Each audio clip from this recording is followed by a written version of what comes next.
with this one kid. He keeps telling her, I'm too smart for your class. I belong in the 3rd grade. The teacher takes him to the principal and explains everything. The principal is like, okay, let me test him out. Maybe he's too smart. What is 3 times 3? The kid says 9.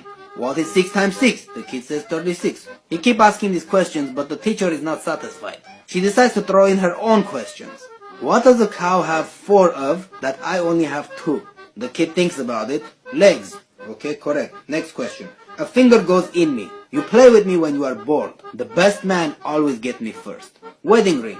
What goes in hard and pink but comes out soft and sticky? Bubble gum. What starts with C and ends with T is hairy and delicious? Coconut. Okay, what word starts with F and ends with K and means lot of heat and excitement? Fire truck. After all these questions, the principal looks at the teacher and says, you know what? Put him in 5th grade because I didn't get any of those right.